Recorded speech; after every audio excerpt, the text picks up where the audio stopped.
Paz do Senhor a todos. Vamos abrir nossa Bíblia no Salmo capítulo 1.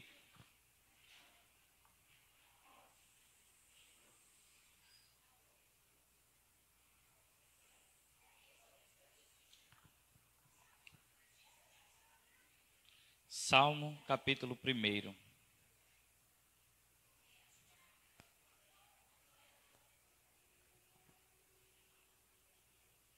Amém? Vamos ler a palavra do Senhor, que diz: Bem-aventurado o varão que não anda segundo o conselho dos ímpios, não se detém no caminho dos pecadores, nem se assenta na roda dos escarnecedores. Antes, tem o seu prazer na lei do Senhor, e na sua lei medita de dia e de noite. Pois será como a árvore plantada junto a ribeiros de águas, a qual dá o seu fruto na estação própria, e cujas folhas não caem, e tudo quanto fizer prosperará. Não são assim os ímpios, mas são como a moinha que o vento espalha. Pelo que os ímpios não subsistirão no juízo, nem os pecadores na congregação dos justos, porque o Senhor conhece o caminho dos justos, mas o caminho dos ímpios perecerá. Amém? Podemos sentar? Bendito seja o nosso Deus por mais uma terça-feira, por mais esta tarde diante da presença dEle. Sou grato ao Senhor. Peço a Ele que essa tarde nos fale por meio de sua palavra. Amém? Bem, todos nós conhecemos o livro dos Salmos. Todos nós lemos capítulos dos livros de Salmos. Na maioria das oportunidades, os textos que são lidos são textos do livro de Salmos.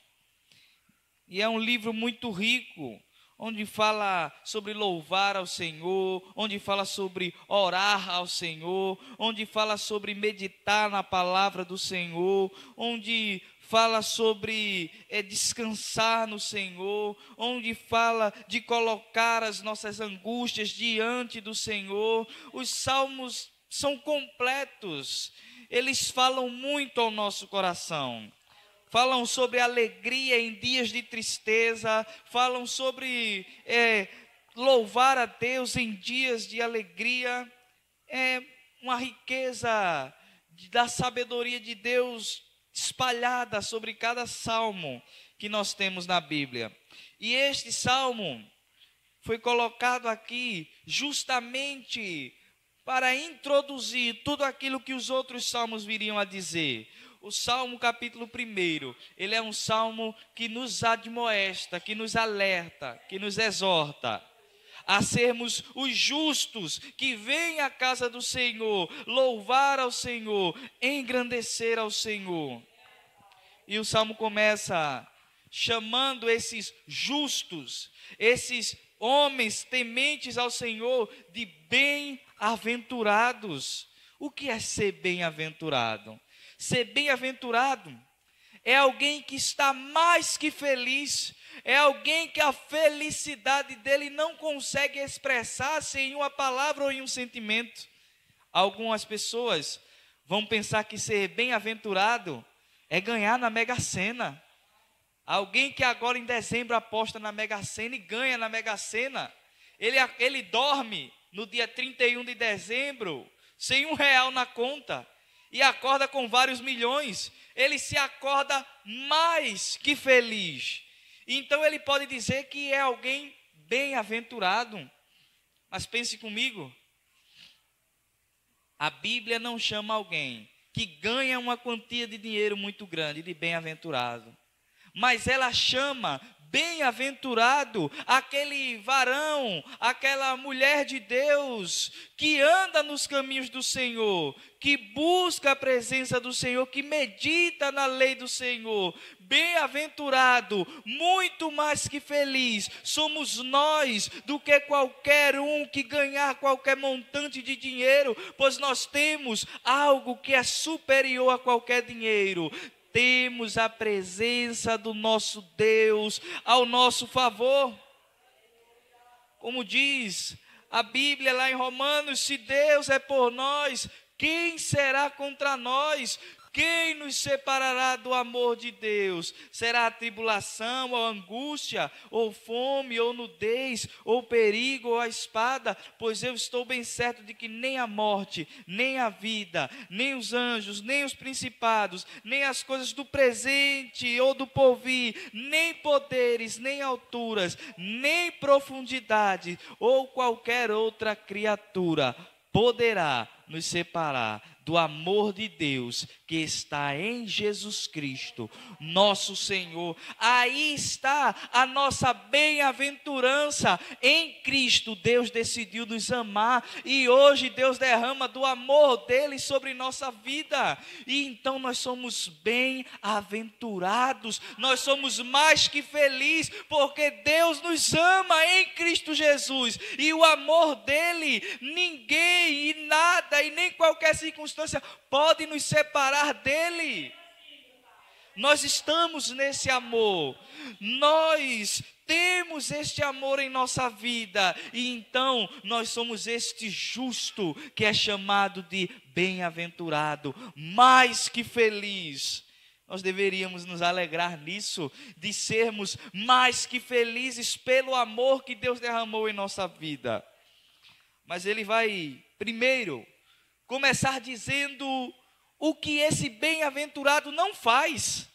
Bem-aventurado o varão que não anda segundo o conselho dos ímpios, nem se detém no caminho dos pecadores, nem se assenta na roda dos escarnecedores. Primeiro, esse bem-aventurado, esse mais que feliz, esse homem justo, esse homem que tem o amor de Deus, essa mulher de Deus que tem o amor de Deus. Ela não vive como qualquer um, ela não vive como os demais. A vida dela, a vida dele é diferente dos demais. Ele não anda no segundo o conselho dos ímpios. E o que é andar segundo o conselho dos ímpios? É dar ouvido aos ímpios, é ouvir o conselho que o ímpio dá e colocar em prática na nossa vida, é ouvir aquele conselho que não serviria para a nossa vida e colocá-lo em prática na nossa vida, é dar mais ouvidos ao que a voz do mundo diz do que o que a voz de Deus diz. Este homem que dá mais ouvidos ao mundo, à voz do mundo, do que a voz de Deus na sua palavra, esse não é bem-aventurado. Este não é aquele que está no amor de Deus. Este não é aquele que é mais que feliz, mas esse ainda está aprisionado. Este ainda está andando em caminhos que ao homem parece bom, mas o final é caminho de morte, porque os seus ouvidos ainda ouvem o conselho dos ímpios, ainda preferem ouvir o mundo do que ouvir a Deus. Bem, mas aqui o texto dos Salmos parece uma escada. O primeiro passo de alguém que não é bem-aventurado é ouvir o conselho. O segundo passo é mais baixo ainda. O segundo passo é se deter no caminho dos pecadores. No primeiro passo, ele começa só escutando o que os ímpios dizem. Agora ele já está mais apegado, já está mais preso ainda.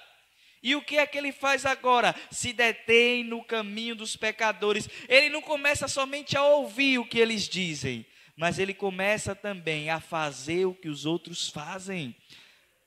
A fazer como o mundo faz. Ele primeiro ouvia o que o mundo diz e agora ele anda como o mundo anda. Esses degraus que o salmista coloca aqui são para nos mostrar como uma coisa vai chamando a outra, como o mundo vai atraindo o ser humano, como o mundo vai distanciando o homem dos caminhos do Senhor. Se nós parássemos para analisar isso em nossas vidas, a partir do momento que nós damos ouvidos à voz dos ímpios, daqui a pouco nós estaremos nos detendo nos seus caminhos. E daqui a pouco nós estaremos assentados na roda dos escarnecedores. É isso que a Bíblia diz. Tudo começa com um pequeno passo. Tudo começa ouvindo o que eles dizem. Daqui a pouco já está mais envolvido. Daqui a pouco já está mais envolvido. Daqui a pouco nem está no caminho do Senhor mais. Daqui a pouco desviou-se. É sobre isso que o salmista está falando. Sobre evitar esses caminhos que nos desviam da presença do Senhor. Evitar essas coisas, essas pequenas coisas que no dia a dia a gente acha insignificante, mas que no fim nos afastam do caminho do Senhor. E ele vai dizer que isto não é o que um bem-aventurado faria. Um bem-aventurado, ele não ouviria o conselho dos ímpios, para que depois ele não se detivesse no caminho dos pecadores, e depois então se assentasse na roda dos escarnecedores. Primeiro, ele só ouviu, depois começou a andar ali naquele mesmo caminho, e agora ele já pertence àquele caminho. Agora ele está assentado na roda dos escarnecedores, e está assentado, é fazer parte, está assentado, agora está junto. É essa a escada que o salmista vai montando, uma escada de descida. A pessoa estava bem na presença do Senhor, mas começou a ouvir o conselho dos ímpios, começou a se deter no caminho dos pecadores, e então desviou-se completamente, e agora está na roda dos escarnecedores. Este não é bem-aventurado. Não é assim que um bem-aventurado procede. Não é assim que alguém que provou do amor de Deus anda. E então como ele anda? Verso 2: antes tem o seu prazer na lei do Senhor, e na sua lei medita de dia e de noite. Ele não ouve o conselho do ímpio, mas ele ouve a palavra de Deus. Ele ouve o que a Bíblia tem a dizer. Ele não toma as suas decisões com os conselhos dos homens, mas ele busca o conselho de Deus. Quando ele está em dúvida em alguma coisa, não é os homens ímpios que ele busca o Senhor. Quando ele está em aperto e em dificuldade, não é aos homens que ele recorre a Deus, ele coloca os joelhos no chão, ele busca o Senhor. Este é bem-aventurado, é a lei do Senhor, em quem ele medita de noite. A lei de Deus é quem faz ele pensar enquanto ele está trabalhando e fazendo alguma atividade do seu dia. Porque no trabalho eu devo ser o melhor funcionário, porque a lei do Senhor diz que eu devo trabalhar como se eu estivesse trabalhando para Jesus Cristo, e então eu farei o meu melhor. Por que no meu casamento eu vou tentar ser o melhor esposo, tentar ser a melhor esposa? Porque eu estarei ali agindo como se eu estivesse sendo Cristo para com sua igreja, e a esposa será como a igreja para Cristo. Porque em meu lar eu vou criar os meus filhos no caminho do Senhor, porque os meus filhos são herança do Senhor. Foi Deus quem me deu eles, e eu os criarei na presença do Senhor. Porque os pais podem desejar manter ou deixar uma herança para os seus filhos, deixar uma casa, deixar um carro, deixar algum dinheiro para que seus filhos herdem. Você pode deixar o seu filho formado na faculdade, você pode querer os melhores caminhos para o seu filho, mas a melhor de todas as coisas que você pode dar ao filho de vocês é ensinar eles o caminho do Senhor, porque a riqueza desse mundo passa. Qualquer herança que você deixar para que o seu filho possua, passa. Todas essas coisas um dia passarão, mas um dia o seu filho encontrar-se-á com Deus. E se você tiver ensinado o seu filho o caminho do Senhor, para que ele fosse também esse bem-aventurado que medita na lei de dia e de noite, o seu filho encontrar-se-ia com o Senhor naquele dia em grande felicidade. Ele seria a multidão daqueles que vão glorificando a Deus para os céus.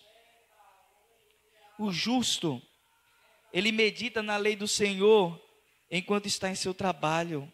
Ele medita na lei do Senhor enquanto está com seu esposo ou com sua esposa, ele medita na lei do Senhor enquanto está cuidando dos seus filhos. O que é meditar na lei do Senhor aqui? Não é ler a Bíblia toda hora, não é estar toda hora lendo a Bíblia, mas é ter sempre a palavra de Deus em nosso coração, de como nós devemos proceder. Como eu devo responder a um irmão que me afronta? A Bíblia diz: perdoai 70 vezes 7. E então você vai estar ali meditando na lei do Senhor, dizendo assim: Senhor, eu perdoo, eu concedo perdão a essa pessoa, porque você estava ali meditando na lei do Senhor, lembrando do que a lei do Senhor pede para que você faça. A lei do Senhor, ela nos manda agirmos de uma determinada forma, e quando nós agimos de forma diferente, se algum irmão nos afronta e ao invés de perdoarmos, nós procuramos uma afronta ainda maior para ir contra o nosso irmão, nós não procedemos como um justo que medita na lei de Deus dia e de noite. Nós procedemos como um tolo. Como diz o livro de Provérbios, o tolo, ele dá a resposta a outro tolo. O sábio não. O sábio deixa com que o tolo caia na sua própria estultícia. O salmo continua e vai falar mais sobre esse justo. O que mais esse justo será? Pois será como uma árvore plantada junto a ribeiros de águas, a qual dá o seu fruto na estação própria, e cujas folhas não caem, e tudo quanto fizer prosperará. O justo do Senhor, ele é como uma árvore que foi plantada junto a um ribeiro de águas. Uma árvore, para que ela se mantenha forte, para que ela se mantenha firme, ela precisa ser regada. Mas aqui o salmista diz que ela não somente é regada, mas ela foi plantada junto a um ribeiro, ou seja, ela está sempre sendo regada. E quem rega esta árvore, este rio de vida que corre aqui ao lado dessa árvore, é o próprio Deus. Nós somos árvores plantadas no jardim de Deus, plantadas pelo próprio Deus, damos frutos para Deus, estamos de pé para a glória de Deus. As nossas folhas não murcham, porque Deus as sustenta. Deus é quem tem cuidado desse justo. Deus é quem está ali como um rio, regando, como um cuidador, cuidando daquela árvore. Nós, enquanto justo, temos em nossa vida os cuidados do nosso Deus. É Deus quem tem cuidado de nós. E nós somos essas árvores que dá o seu fruto na estação certa, que as folhas não caem, e tudo quanto fizer prosperará. Lembrem-se de José, que era um jovem justo, mas os seus irmãos lhe tramaram o mal e lhe lançaram em uma cisterna e o venderam para os egípcios, e os egípcios fizeram o que bem entenderam com José, até que um dia lembraram-se de José preso e trouxeram ele até a presença do rei. E quando o faraó escutou o conselho de José, colocou ele como encarregado de todas as coisas do Egito, colocou ele como governador do Egito. Esta é a vida de um justo. A vida de um justo é uma vida que as provas, que as lutas, que as dificuldades, elas não prevalecem para sempre, elas não permanecem para sempre, elas passam, elas acabam, e Deus reserva para nós dias de alegria, dias de força, dias de vigor, dias de ânimo, dias em que a tristeza da qual passamos nem mesmo será mais lembrada. Assim como foi com o justo José, assim como foi com a vida do justo Noé, que viu todo o restante do mundo perecer, mas ele recebeu o livramento do Senhor. Este é o justo do Senhor. Isto é tudo quanto ele faz. Prospera. Deus abençoa a obra de suas mãos. Deus abençoa a vida daqueles que são dele. Mas não somente com as bênçãos materiais, mas ainda maiores bênçãos são as espirituais que Deus nos concede, a nossa salvação, a nossa vocação, aquilo que Deus nos chamou para fazer em sua casa, que deve alegrar o nosso coração todos os dias. Se Deus chamou você para cantar, meu irmão, que você cante para a glória de Deus, você faça isso com todo o seu coração. Se Deus chamou para pregar, que você pregue, faça isso de todo o coração. Se Deus chamou para vir à casa dele, para cultuar a ele, cultue de todo o seu coração, pois tudo quanto o justo faz, prosperará o seu cântico, a sua canção, o seu louvor. Glorifica a Deus, a pregação edifica a igreja, a oração, se você foi chamado para orar, ore, pois Deus nos promete bênçãos sem medidas para aqueles que são justos, e nós sabemos que essas bênçãos não acabam aqui. Se o nosso Deus é muito bondoso e nos concede bênçãos que a gente fica admirado aqui nessa terra, quanto mais não será quando adentrarmos aquela terra abençoada que está reservada para nós. Verso 4. Mas agora, o cenário é outro. Agora não é mais o justo que o salmista vai falar, mas o salmista vai mostrar a realidade daquele que não é bem-aventurado, daquele que está distante do amor de Deus, daquele que não é justo. Verso 4. Não são assim os ímpios, mas são como a moinha que o vento espalha. Aqui, o salmista muda a imagem do justo é uma árvore vigorosa que nem as suas folhas caem, os frutos dela aparecem na hora certa, e ela prospera, ela está sempre bela, ela está sempre sendo regada. Esse é o justo. Como é o ímpio? É aquela árvore ressecada, que quando o vento vem, as suas folhas estão tão secas que começam a cair. Já viu aquelas árvores que você passa e dá um vento, começa as folhas a cair? É isso que o salmista está dizendo, os ímpios são assim. Os ímpios, a folhagem dele é passageira, ela cai, ou seja, a alegria do ímpio é passageira, perecerá. Eles terão alegria somente aqui nesta terra, eles se satisfarão nos seus prazeres somente aqui nesta terra. Não há nenhuma alegria mais para ele, depois que os seus dias findarem aqui. A alegria dele dura ao máximo 80, 70, 90 anos, e quando chega a essas idades, o melhor nessa idade é canseiro e fadiga. O melhor, é a própria Bíblia que diz, o melhor da idade, quando chegam-se aos 80, aos 70 anos, é canseiro e fadiga, é o que mais tem de melhor nessa idade. Mas para o justo há alegria interminável.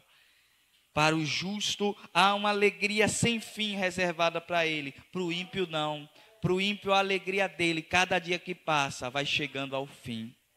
As folhas vão caindo, os dias vão passando, e vai se aproximando o dia em que ele será separado de tudo que é bom para todo sempre. E o que mais diz sobre essa pessoa que não está nos caminhos do Senhor, mas que ouve o conselho dos ímpios, que se detém no caminho dos pecadores e que se assenta na roda dos escarnecedores, que é como uma árvore que as plantas caem, que é como uma pessoa que tem alegria passageira. O que mais acontece com ele? Verso 5. Pelo que os ímpios não subsistirão no juízo, nem os pecadores na congregação dos justos. Está aqui, onde a alegria toda que essa pessoa imaginava ter, acaba. Neste dia, o dia em que os ímpios comparecerem no juízo do Senhor, neste dia toda a alegria que eles gostavam de ter aqui na terra, que eles pensavam ter aqui na terra, cessará. Ali acabará. no dia em que eles tiverem de prestar contas de suas vidas a Deus, eles não subsistirão, eles não terão nada para apresentar ao Senhor por sua vida, eles não apresentarão nada diante de Deus, e eles perecerão. Nem os pecadores na congregação dos justos. É o que diz o final do verso 5. E com isto, nos alertando que nenhum ímpio estará naquela grande alegria que nós gozaremos com o Senhor. Nenhum ímpio entrará ali, aquela congregação que Deus reunirá naquele dia, no dia do juízo, é a congregação dos justos. É a congregação daqueles que serviram ao Senhor, daqueles que sobre ele foi derramado o amor de Deus, sobre os que são bem-aventurados. Essa é a congregação dos justos, mas não haverá nenhum ímpio lá. Ninguém pense que naquele dia Deus terá misericórdia de algum ímpio, não terá. Os ímpios que chegarem lá não participarão, não entrarão na congregação dos justos. As ovelhas vão para o lado direito, mas os bodes para o lado esquerdo. As virgens prudentes, elas entrarão, mas as virgens loucas ficarão do lado de fora. O trigo será guardado no celeiro, mas o joio será queimado no fogo. Não tem união, não tem união. Este dia breve chegará, o dia em que nos alegraremos para todo sempre, mas um dia em que os ímpios chorarão amargamente. E o verso 6, o salmista explica por quê. Porque o Senhor conhece o caminho dos justos, mas o caminho dos ímpios perecerá. Está aí o motivo porque os justos estarão numa congregação de alegria, e os ímpios serão juntados no lugar de tristeza, porque o Senhor conhece o caminho dos justos. Os justos andam com os seus caminhos na lei do Senhor. Os justos buscam agradar o Senhor. Os justos, eles não andam no caminho dos pecadores, eles não se assentam em roda de escarnecedores, eles não se detêm nos lugares errados, pelo contrário, eles se apartam de tudo isso, e ouve a voz de Deus, e busca a voz de Deus, e trilha o caminho do Senhor. Ele renega todas as coisas que o mundo lhe oferece para estar com o Senhor. E naquele dia, Deus saberá qual foi o seu procedimento. Deus conhecerá o caminho dele. Deus saberá que de todas as coisas que ele poderia se alegrar neste mundo, ele se alegrou em Deus. E então Deus não permitirá que ele tenha tristeza nunca mais. Como acabamos de cantar aqui, não haverá mais noite ali, não haverá nenhum clamor, nós veremos os olhos do nosso Senhor Jesus, estaremos diante dele sem fim, por dias sem fim, pois o Senhor saberá qual foi o nosso caminho, o Senhor conhecerá o nosso caminho, mas o caminho dos ímpios, estes o Senhor não conhece. É aqueles a quem o Senhor diz: apartai-vos de mim, vós que praticais a iniquidade. Bem, esse salmo traz uma instrução para nós. E a instrução é que, como árvore do Senhor, o Senhor cuida da nossa vida. O Senhor nos faz prosperar, ainda que em meio às tribulações, como foi com Noé, como foi com José, como foi com Paulo, como foi com Pedro, como foi com todos os outros crentes. Esse texto nos traz outra instrução, que é quando ele nos diz que a nossa alegria não se limita apenas a esta terra. Os justos se alegram nesta terra, mas há uma alegria que ainda será maior, reservada para eles no céu. Esse texto também traz uma exortação para nós. A exortação é que nós devemos vigiar é que nós devemos estar atentos, porque as pequenas coisas deste mundo são suficientes para nos atrair e nos derrubar. É quando ele diz que o bem-aventurado, ele não anda nos conselhos, ele não ouve os conselhos dos ímpios, porque a partir do momento que ele ouve, daqui a pouco ele está no caminho, está se detendo no caminho dos pecadores, e quando ele menos imagina, está na roda dos escarnecedores. Então esse texto nos exorta a termos cuidado com o que nós ouvimos, onde nós andamos e onde temos nos assentado, para que essas coisas não nos desviem do nosso Deus. Esse texto também nos traz uma consolação. Há uma congregação de justos preparado para nós. E lá não entra pecado nenhum, como diz o hino da harpa, né? No céu não entra pecado, fadiga, tristeza, nem dor. Então a consolação que esse texto traz é sabermos que a cada dia que se passa, estamos mais perto desse céu, onde não entra pecado, onde não tem fadiga, onde não tem tristeza, onde não tem dor, não há coração quebrantado, pois todos são cheios de amor. A cada dia que passa, estamos mais perto, está mais perto e mais próximo o momento em que entraremos nessa congregação de justos que o Senhor tem preparado para nós. Que salmo abençoado, que salmo cheio de vida para nós, que salmo cheio de ensinamento para nós. Quantas instruções tem nesses salmos, quantas exortações tem nesses salmos, e que consolo maravilhoso tem nesse salmo. Que possamos sair daqui, meus irmãos, abençoados, vigilantes e com o nosso coração alegre pelo dia do nosso Senhor que se aproxima. Vamos